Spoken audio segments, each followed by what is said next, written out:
Fresh lime soda খেয়ে ওর মুখের ভাবটা শুধু তোমরা একবার দেখো। কেন এমন করলো সেটা পরে বলছি। বেশ কিছুদিন আগে আমরা দুপুর দুপুর বেরিয়ে পড়েছিলাম বকখালির জন্য।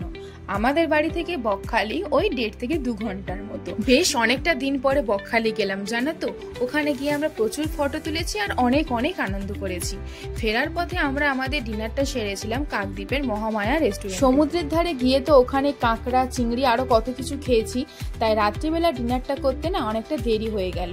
কিন্তু ভালো কথা কি জানো, সেখানে গিয়েও আমরা যে যে আইটেম অর্ডার দিয়েছিলাম সবকটা খাবারই কিন্তু অ্যাভেলেবেল ছিল।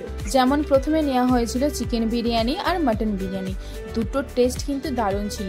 মটনটা ভীষণ টেন্ডার ছিল আর লেগ পিসটা তো এখানে দেখতেই পাচ্ছ। আমার দিদির আবার একটু ভাত খেতে বেশি ভালো লাগে, তাই ও ওখানে গিয়ে অর্ডার করেছিল কাতলা মাছ, তার সাথে ছিল তরকারি আর কিছুটা ডাল। এই খাবারে একদম বেশি মশলা ইউজ করা হয়নি, ঘরে যেমন ভাবে হয় ঠিক তেমনটাই।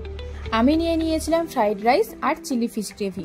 চিলি ফিশের কোটিংটা না ভীষণ ভালো ছিল আর ভিতরের মাছটা ভীষণ টেন্ডার ছিল। আমি আগে যতগুলো রেস্টুরেন্টে চিলি ফিশ গ্রেভি খেয়েছি তার মধ্যে সব থেকে বেস্ট ছিল এটা। আমার বোন নিয়ে নিয়েছিল বাটার নান আর বাটার চিকেন।